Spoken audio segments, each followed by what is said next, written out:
Halo semuanya, di video kali ini kita akan belajar cara menggunakan package yang bernama Shared Preference.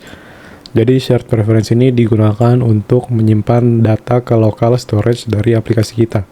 Biasanya kita pakai untuk menyimpan apakah user tersebut sudah login atau belum. Nah, yang kayak gitu-gitu. Jadi di sini kita bakal bikin cara penggunaannya dan kita gunakan studi kasusnya adalah login tapi yang versi simple aja gitu. Langsung aja kita tambahkan dulu package-nya Shared Preference. Oke, kalau udah ditambah kita tinggal langsung ke codingannya ya pastinya. Kita bikin UI sederhana aja. Kalau misalkan user belum login, nanti kita bakal nampilin input nama dan juga tombol login ya. Kalau misalkan udah login, kita langsung arahin ke halaman home screen lah, misalnya kayak gitu ya.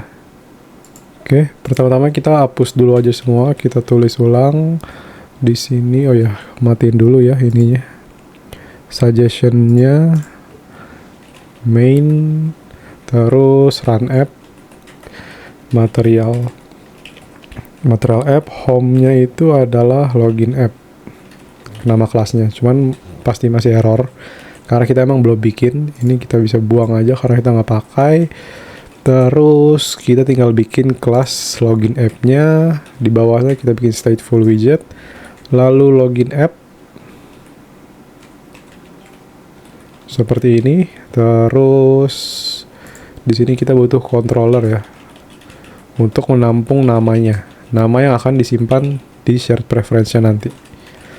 Sama dengan seperti ini. Terus kita bikin variable untuk menampung namanya, save name misalkan seperti itu.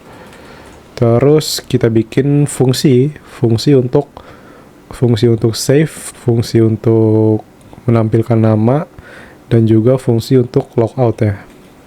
Pertama kita bikin untuk menampilkan namanya dulu, void load save name seperti ini, asynchronous, tinggal kita panggil prefs sama dengan await shared preference get instance.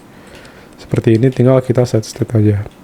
Save name diambil dari prefs get string nama key-nya ya.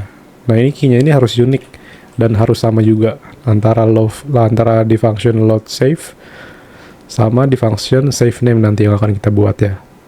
Kita lanjut bikin fungsi untuk save name, future void save name, terus asynchronous, tinggal kita panggil lagi, mirip sih ya, mirip sama yang tadi sebenarnya.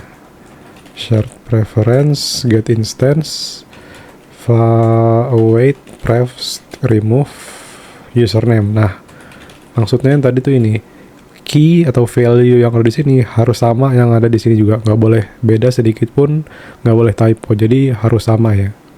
Terus fungsi yang selanjutnya adalah fungsi logout ya. Logout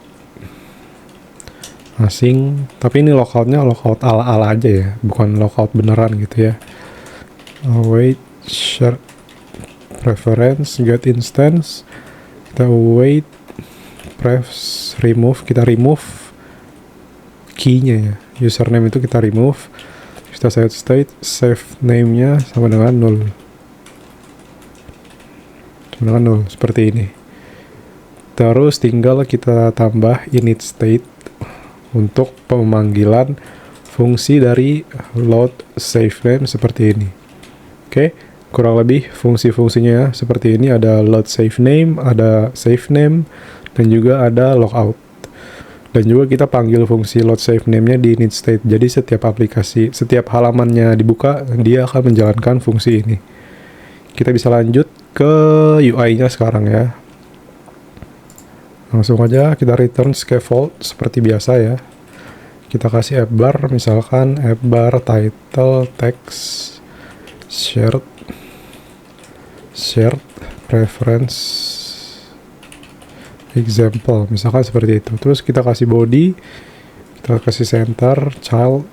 Kita lakukan pengecekan. Kalau misalkan save name-nya sama dengan null, artinya kosong ya. Jadi kita akan menampilkan apa? Kan tadi idenya kita menampilkan text field ya, untuk si usernya bisa isi. Jadi kita di sini bisa kasih padding, terus kita kasih 16. Biar nggak error kita kasih gini dulu, titik 2 terus size box. Nah biar nggak error dulu ya, ntar size boxnya akan kita ganti dengan widget yang lain. Di sini kita kasih child column, terus main axisnya kita kasih main center, lalu childrennya adalah seperti ini. Masukkan age, masukkan nama misalkan kayak gitu. Terus di bawahnya ada text fieldnya untuk menampung namanya ya, udah pasti ya. Terus kita kasih controller di sini, controller, name controller, terus udah kayak gini aja, nggak usah yang gimana-gimana ya, yang simple aja. Terus kita kasih jarak 10, terus kita kasih button. Buttonnya ini on press dikosongin dulu, childnya bisa kita isi dengan login, misalkan seperti itu. Lalu kita ke on press, kita cek apakah name controllernya tidak kosong. Kalau tidak kosong, maka yang akan kita lakukan adalah isi nama dari si save name dengan name controller.text. Seperti ini. Harusnya ini jangan save ya, tapi save. Nah, sebentar, ini kenapa dia error? Save name-nya kayak kita salah guys. Oh, save name-nya salah nih. Save name-nya, waduh salah. Waduh, enggak. Sorry guys. Harusnya save name-nya itu bukan seperti ini ya. Ini harusnya adalah di logout. Kenapa kita nggak sadar ya? Oh my god. Sorry guys. Harusnya ini seperti ini. Terus dia bukan remove, melainkan dia set string username, terus di baru set state, save name sama dengan. Nah harusnya kayak gini guys. Sorry ya guys, kesalahan teknis. Nggak dari tadi ngetik tapi nggak tahu apa ini ketik ya. Sorry guys. Oke, terus ini udah, tinggal kita ganti size boxnya dengan tampilan yang sebenarnya. Kita kasih main center juga, terus children, misalnya kita kasih teks selamat datang, namanya siapa gitu ya, misalkan siapa kan yang di save itu. Terus kita kasih jarak 10, lalu kita kasih button untuk logout,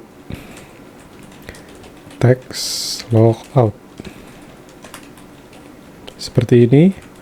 Terus ini kita tinggal panggil fungsi dari si logoutnya seperti ini. Oke, sekarang tinggal kita coba masukin nama, klik login kayak gitu ya. Kita coba dulu, kita buka emulatornya, kita tunggu seperti biasa.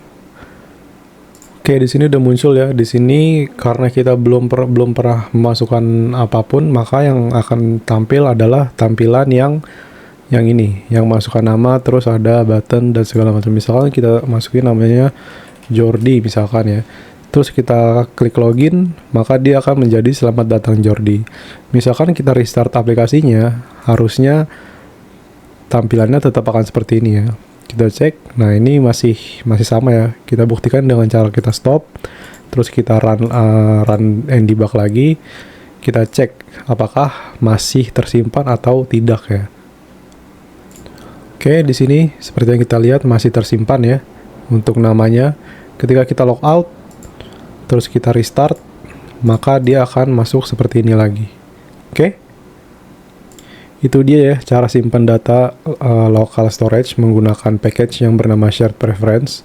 Di sini kalian bisa nyimpan ada banyak, nggak cuman string. Kalau di sini kan kita contohnya string ya, tapi sebenarnya ada banyak. Kalau kalian mau pakai save boolean, save integer dan segala macam itu ada banyak. Cuman untuk di video kali ini contohnya ini aja karena secara konsep sebenarnya sama aja. Jadi kalian tinggal explore aja ya. Kalau kalian mau lihat ada apa aja, nah di sini ada banyak nih, ada set boolean, set integer, set double, set string dan lain-lain. Kalian tinggal dicoba-coba aja. Secara konsep kurang lebih kayak gini aja. Oke, segitu aja untuk tutorial shared preference. See you in the next video. Thank you yang udah nonton. Jangan lupa komen untuk mau package apa lagi. Oke guys, thank you. Bye-bye.